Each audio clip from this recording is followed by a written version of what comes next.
Hello everyone, मैं हूं किरण शाहपुरी और ये है आप लोगों के लिए कमिंग वीक का साप्ताहिक राशिफल। ये 29 मार्च से लेकर 4 अप्रैल तक की आपकी टैरो रीडिंग्स हैं, टैरो प्रेडिक्शंस हैं। और सबसे पहले अगर अभी तक आपने इस चैनल को नहीं सब्सक्राइब किया तो प्लीज़ लाइक, शेयर और सब्सक्राइब करें। देखिए, आपके लाइक्स, आपके कमेंट्स, आपकी सब्सक्रिप्शन बहुत मायने रखती है। और अगर आप डेली टैरो रीडिंग में इंटरेस्टेड हैं तो आप मेरा इंस्टा पेज भी विज़िट कर सकते हैं, जिसका लिंक आपको नीचे डिस्क्रिप्शन बॉक्स में मिल जाएगा। और दूसरी बात, इस रीडिंग को आप किसी भी साइन के हिसाब से देख सकते हैं। Sun sign, moon sign, ascendant या फिर नाम के हिसाब से भी साइंस होते हैं। आप उसके अकॉर्डिंग भी इस रीडिंग को देख सकते हैं। और अगर आप मुझसे पूछेंगे तो मैं आपको यही कहूँगी कि जिस साइन को आप अभी तक फॉलो करते आए हैं या फिर जिस साइन के हिसाब से आप अभी तक अपनी रीडिंग्स को देखते आए हैं, सुनते आए हैं, पढ़ते आए हैं, आप उसी साइन के हिसाब से देखें। तो चलिए जी, शुरू करते हैं कमिंग वीक का साप्ताहिक राशिफल। तो पाइसेस, आप लोगों के लिए देखें कि कमिंग वीक क्या लेकर आ रहा है, क्या एनर्जीज़ हैं। तो हमारे पास प्रोफेशनल लाइफ के लिए कार्ड्स हैं 8 of swords reverse and hand. Personal life के लिए कार्ड्स हैं रेवोल्यूशन एंड क्रिप। इन जनरल या फिर गाइडेंस के लिए आप लोगों के लिए कार्ड है मेडिसन मदर। एंड एस्ट्रोलॉजी से आप लोगों के लिए है द मून। तो पाइसेस, देखिए, प्रोफेशनल लाइफ के लिए या फिर कोई भी और लाइफ का एरिया हो सकता है, उसके लिए 8 ऑफ सोर्ड्स का कार्ड कहता है कि किसी लेवल पे कुछ चीज़ों को लेके आप काफ़ी कंफ्यूज रह सकते हैं। होता है ना कभी कभी कि हमें समझ में नहीं आता कि हम क्या करें, कैसे इस चीज़ को डील करें, हम क्लियरली नहीं देख पाते। और अगेन मैं कहूँगी कि किसी लेवल पे हम बंधा हुआ महसूस करते हैं। हमें लगता है कि हम बहुत कुछ करना चाहते हैं लेकिन नहीं कर पाते। कभी कभी लोग उसका रीज़न होते हैं, कभी कभी सर्कमस्टांसेस या सिचुएशंस उसका रीज़न होती हैं। तो ये जनरल रीडिंग है, सबके लिए डिफ़र कर सकता है, लेकिन इन नटशेल 8 ऑफ सोर्ड्स का कार्ड कहता है कि कुछ इश्यूज़, कुछ मसले आपको परेशान कर सकते हैं। एंड आई नो बहुत सारे लोग कार्ड को देख के किसी लेवल पे डर भी रहे होंगे।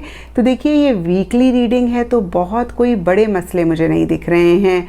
और वैसे भी 8 ऑफ सोर्ड्स का कार्ड रिवर्स है और ये कार्ड कहता है कि उन चीज़ों में से आप अपने आप को फ्री करने की कोशिश कर रहे हैं। और अगर ऐसा आप नहीं कर रहे हैं तो यहाँ पे यही आप लोगों के लिए गाइडेंस है कि हो सकता है कुछ इश्यूज़ रहें, लेकिन आप प्रॉब्लम पे नहीं, सल्यूशन पे फोकस करें। और देखिए, यहाँ पर हैंड का भी कार्ड है और ये कार्ड कहता है in need of help, assistance and guidance. तो कभी कभी क्या होता है ना पाइसेस, कि हमें हेल्प की ज़रूरत होती है, लेकिन ईगो की वजह से या फिर हमें लगता है कि सामने वाला मना ना कर दे, इसलिए हम हेल्प मांगते ही नहीं हैं, हम गाइडेंस सीख ही नहीं करते हैं। तो यहाँ पे ये कार्ड बहुत ही क्लियरली आपको कह रहा है कि अगर आपको लगता है कि कुछ मसले हैं जिसमें आपको किसी की भी हेल्प की ज़रूरत है, किसी की भी गाइडेंस की ज़रूरत है, तो ज़रूर लें, आप हेजिटेट ना करें। और पर्सनल लाइफ के लिए यहाँ पे क्रिप एंड रेवोल्यूशन दोनों ही कार्ड्स कहीं सिमिलर सी एनर्जीज़ की बात करते हैं, किसी चीज़ की एंडिंग और नई बिगनिंग की बात करते हैं। देखिए, क्रिप कार्ड कहता है बर्थ और कंसेप्शन ऑफ अ चाइल्ड और एंटरप्राइज। तो यहाँ पे बर्थ लिखा हुआ है, लेकिन बर्थ को हम नई बिगनिंग के साथ ही डिनोट करते हैं।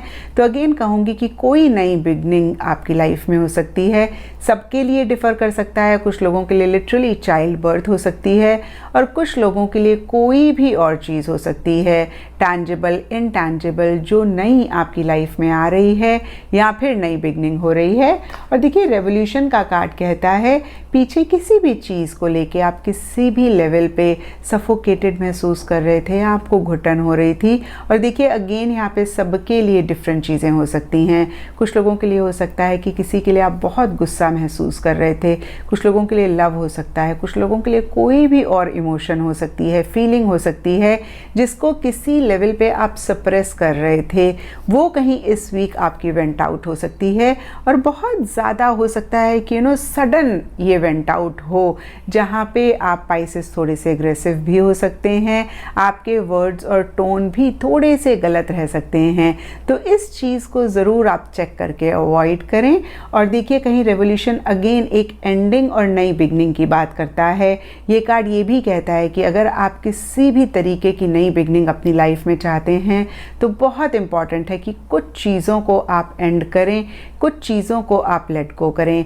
यहाँ पे देखिए, अगेन सबके के लिए डिफ़र कर सकता है, कुछ लोगों के लिए कोई इंसान हो सकता है, कुछ लोगों के लिए कोई थॉट हो सकता है, कोई इमोशन हो सकती है जिसको लेट गो करना इस वीक बहुत इम्पॉर्टेंट है।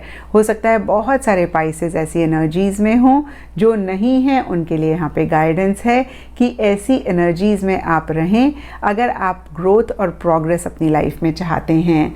और देखिए यहाँ पर गाइडेंस है आप लोगों के लिए मेडिसिन मदर का कार्ड है और ये कार्ड कहता है ऑनर योर इनर नोइंग। तो क्या होता है ना पाइसेस, हम सबको अंदर से पता होता है कि जो भी हम चाहते हैं वो चीज़ हमें कैसे मिल सकती है। और आपके कार्ड्स अगर मैं देखूं तो कहीं हो सकता है कुछ चीज़ों को लेट गो करना है, तो किस चीज़ को लेट गो करना है और क्या चीज़ आप करेंगे जो आप अपने गोल को अचीव करेंगे या जिससे आपकी कन्फ्यूजन, आपकी हेल्पलेसनेस ख़त्म हो सकती है। तो उस इनर नोइंग को ज़रूर आप एक्सेस करें।